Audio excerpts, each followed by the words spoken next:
So welcome to day 2 of AMMS 2025 in beautiful Porto. We again asked the weather gods to provide a beautiful day, and they have responded. So thank you everyone for coming. Thank you for continuing your journey with us here today.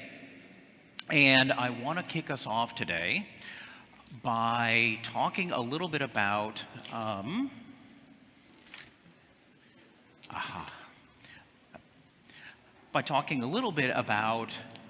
APSCA, what we've accomplished and what we're going to accomplish this year. So yesterday, Avadis Safarian, APSCA's board chair, led us through a retrospective of the 10 years of APSCA. What I'd like to do today is continue from where he left off and move into what we're working on today and what the board of directors has tasked me to work on starting next week and next year. One of the things that I'd like to do differently than I did last year was give you a preview of what the board of directors has given me as my marching orders for 2026. If you guys were in Vietnam at our last annual meeting, exactly 1 year ago, I was 6 weeks into the job. And everyone came up to me and said, "So, what are your plans and what are you doing?" I'm like, I have no idea. I've been here 1 year now, and I've got a little bit better idea of where we've been and all that we've accomplished and where we're going to go next year. But this year, what we've done in 2025 is going to be a little bit of a different focus. We do newsletters and emails and clinics and webinars and a lot of stuff to communicate with you, but we don't always communicate everything that we do. There's just too much. The filter for today is sort of the surprise edition. These are things that APSCA has accomplished that maybe you don't know about and may surprise you. And we're also going to talk about not just what APSCA has accomplished, but what you guys have accomplished. Auditors, brands and retailers, the firms, some statistics that show the state of social compliance auditing profession. So bear with me for the next 20 minutes as we take a little bit of a journey around what we've done and what we will be doing. Before I get started, let's ground ourselves on the vision and mission of APSCA. This has not changed since 2023. I'm not going to read it to you, but I want you to see it as I do a little bit of a recap of yesterday, because I loved it so much. So yesterday, we had an engagement day. At prior AMMSs, we had a conference, and it was a great conference. We've always had great conferences, and we changed it up yesterday by having a little bit of an engagement day.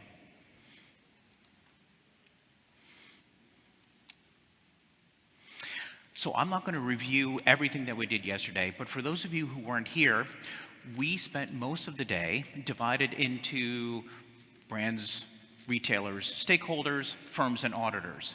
And in the morning session, we addressed the need to increase auditor capability, capacity, auditing credibility.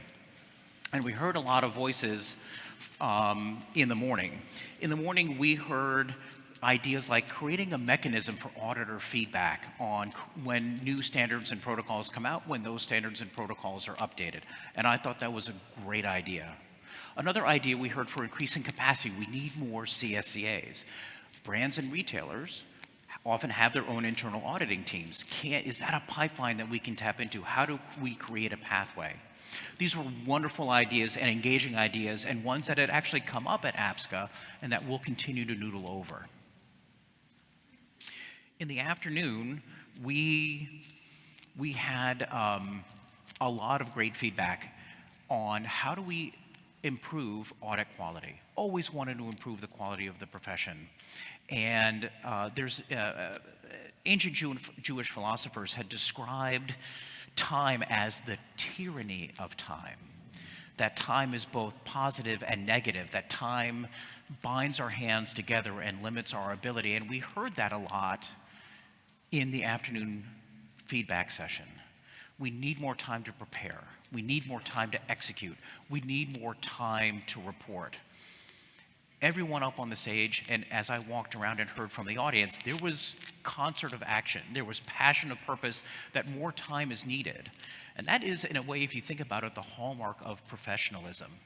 The flexibility, the amount of time to do the work the way that you think and know it should be done. We heard a little bit, the morning panel session, Inez Kampfler. I don't know if you guys heard it, but she said something that took 30 seconds, but it resonated with me. What she said was, and by the way, Inez is the CEO for the Center for Child Rights in Business, and she said, but for social compliance auditing, we do not discover child labor. Right? That's why we do what we do. If we are limited in our ability to do the job that way we want to do it, then how do we appropriately and correctly discover those issues? That's what the people asking for the audits ultimately want us to do, is find those major issues. Last year, I don't know if I mentioned this, but I don't know if I told you the story of how ultimately I got to APSCA. I won't give you it's literally almost an 11 or 12-year journey, but there was looking back, I had a personal epiphany. I'm not a professional social compliance auditor, but when I was at my last job at LL Bean, which is an American brand and retailer, I would either conduct or lead 20 to 25 audits per year. I was auditing in an apparel factory in Malaysia, and they had foreign migrant labor at the factory. And there were some challenges, and you guys know, and they were typical challenges, serious challenges, but typical. And that's not the point of the story. When I was interviewing the workers, they had said, this is really great that you're here. You're asking us these questions. It means so much to us. That's never happened before. Well, but I knew there had been other audits at that factory before I did my audit. That's what stuck with me, is that these serious issues should be discovered, and we should have the freedom, the time, the ability to discover those issues as often as we can. Not that every audit is going to be perfect. I had bad days. I know I miss things. But that sort of thing is, I think, a role that APSCA can play. If we're hearing concerted, consistent feedback from every aspect of the auditing ecosystem, then APSCA is filling part of its role to convene these conversations, to concert that action together, and to begin to pull together talking points and action plans to get at those systemic issues that keep us up at night. So that's my journey and how we got here.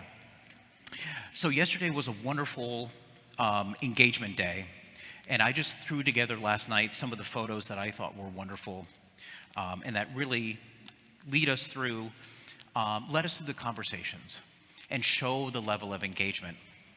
One of the reasons I knew there was a lot of engagement is every session went late, right? That's what you want. If people are ending 5 minutes, 10 minutes early, then that's a problem. That's not what happened. So thank you everyone who engaged, who participated. I think this is a model that you're going to see at next year's AMMS. Yesterday was the start of a conversation. I said in the beginning that we were going to start the conversation. We were going to have some ideas. There's a phrase in American English, you can't always boil the ocean. That's not what yesterday was about. It's the start of a conversation. And I'll just ask that you take some of those conversations under Chatham House rules, take them back to your daily lives, see what changes you can make to address some of those systemic challenges that we identified.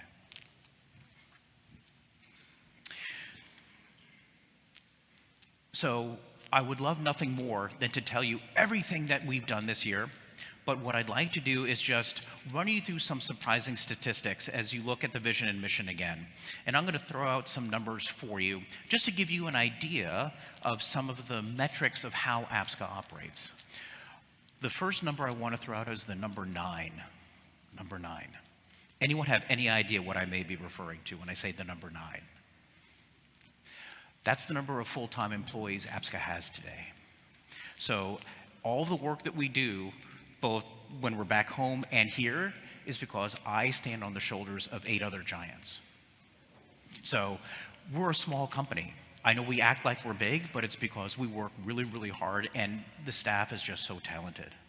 One of the things I'm really excited about this year is we're going to backfill some roles, and we have a new role, which I'll talk about later, and hopefully by 3 or 4 months from now, APSCA will be up to 13 people so that we can get some sleep. Another number I want to share with you is the number 7. It's actually 7%. So you'll see later, right now we're on track to actually be in the black this year.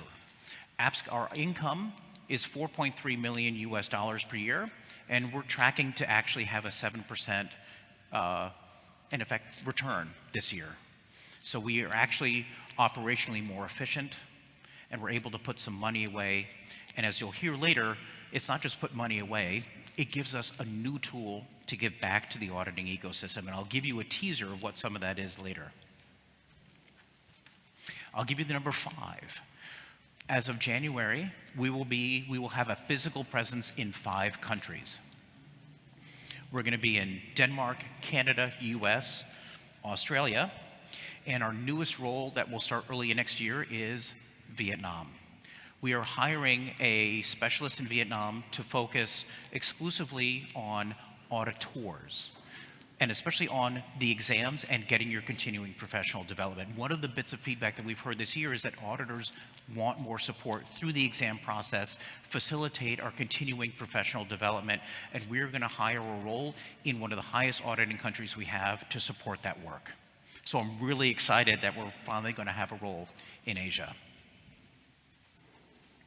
So I'm going to move away from numbers and a few other surprising things that I'm super proud of this year. We also hired a new director of external affairs, Karina Uford. I'm incredibly excited to have her here, and she has over a decade of experience in engaging in that kind of work. Already we're seeing the fruits of that labor as APSCA continues to expand our work representing the social compliance auditing profession. We have signed up for the EU Transparency Register now, so we can work with EU regulators to promote the auditing industry as EU and other countries around the world that we'll hear later are looking to regulate our space. For the second year in a row, we'll have a OECD side session at the OECD conference in Paris in February. And we just recently signed a memorandum of understanding with the ILO ITC to advance APSCA's work, strengthening auditor competencies. So in that relationship, we're going to leverage our exam data to work with intergovernmental organizations to create trainings that address systemic challenges that we see through the results on the exam. So with that, what I'd like to do is run through some of the key metrics of performance this year through the major sections of APSCA. We have external affairs. I want to turn to exams now. So interestingly, we all know we need more CSCAs, and our exam volume results show that we do. So 23 to 24, we had a significant decrease in the number of exams being taken. That decrease is leveling out, and I'll show you why here in 1 second. Before I do that, though, I want to show you a little bit more numbers as well. Even though our exam volume is decreasing, the cost of running those exams continues to go up. But APSCA is committed, and I am committed to making that exam process as affordable as possible. So one of the things we do is, as you can see, we actually lose money on exams, but that's okay. When you look at your membership fees and the APSCA audit fee, one of the reasons we have that income is to subsidize the incredibly expensive and time-consuming cost of running our exam process. But we need more auditors, and we don't need to recover costs, but I just want to show you that we do have an interesting budget set up, but one that we're going to continue to try to keep those costs down. So with that, even though exams are down and it's expensive, that's fine. We've done a lot of work to try to address that work. One of the tools we used this year was the country deep dive.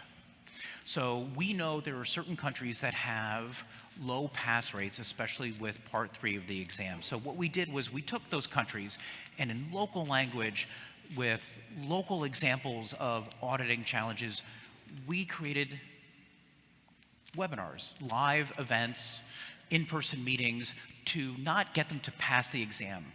That's up to the auditors to pass the exam, but to make sure there were no logistical challenges, to make sure that there were no limitations on training, to give them all the tools so that they on their own could give themselves the highest chance to pass the exam.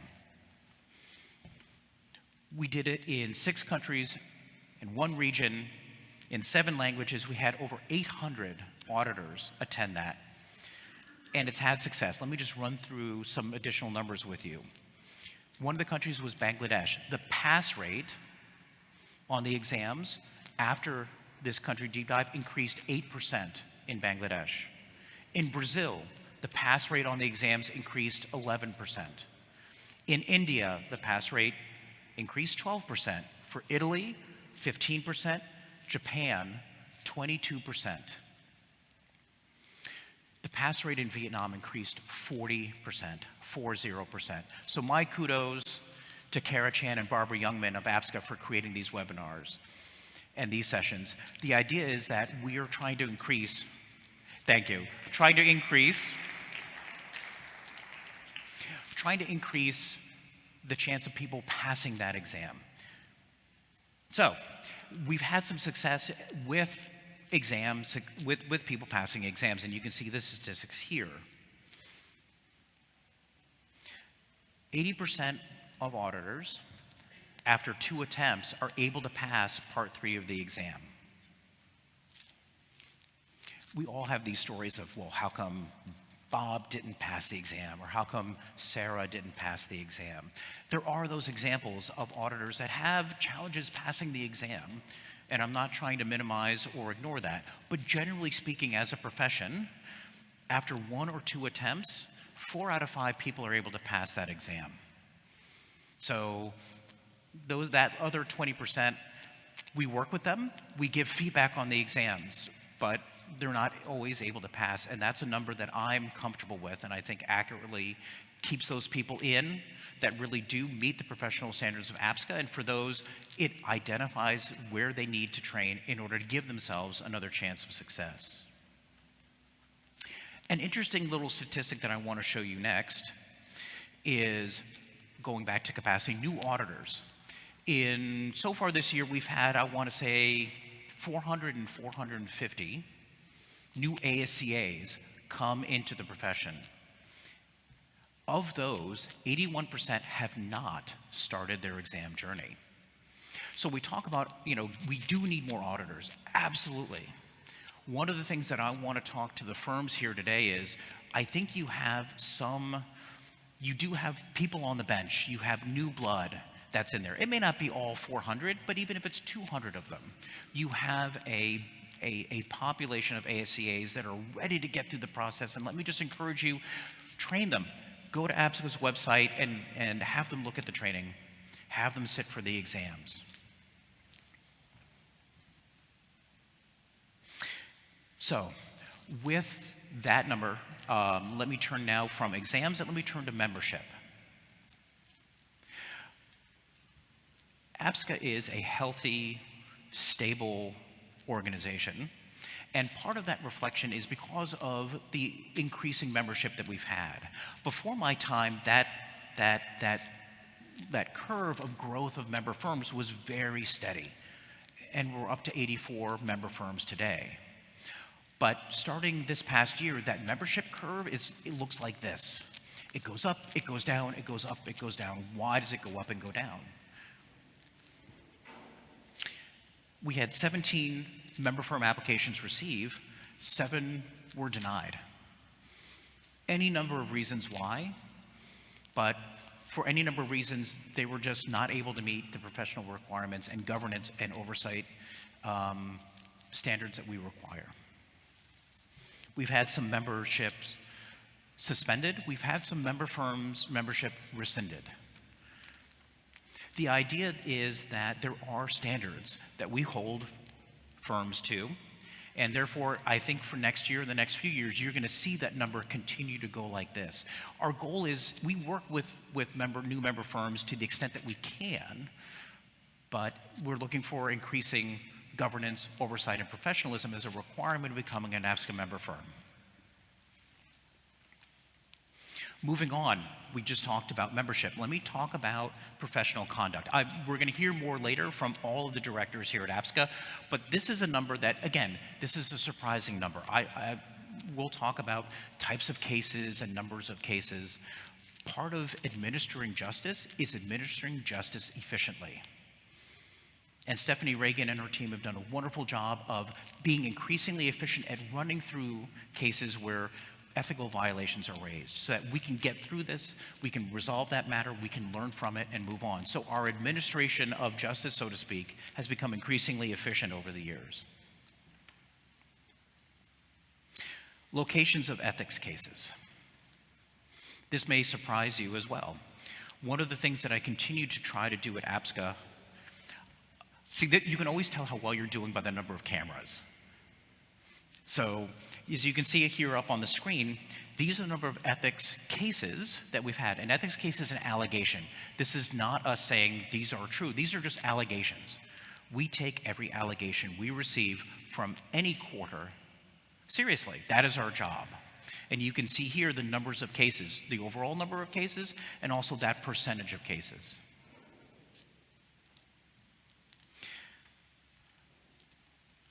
Audit volume. So these are audit volumes year over year. So this part of my talk is we're going to move a little bit from the specific to the general. This is us as an industry. This is you as an industry. And this is just a snapshot of what we look like year over year. I had a conversation with someone today who said, hey, we're planning for 2026.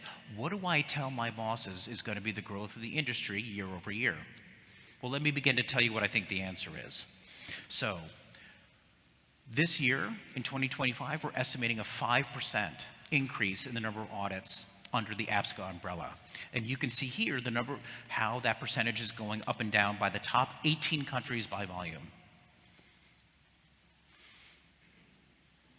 That is consistent, and next year we're also predicting another 5% growth. Let me throw that in there. It could be as high as 6%. I think that's a sign of a healthy industry from a financial and operational perspective. More importantly, that's a sign that people increasingly rely on the value that social compliance auditing provides. If people didn't want it, people wouldn't ask for it. And by the way, this 5% isn't because of tariffs and chaos in the world.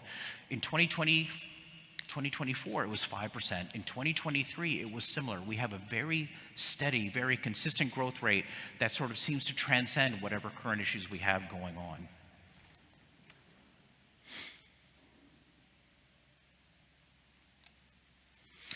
One operationally as well as an industry, one of the things, this is a snapshot, one of the things that me and my staff have been doing this year is internal benchmarking.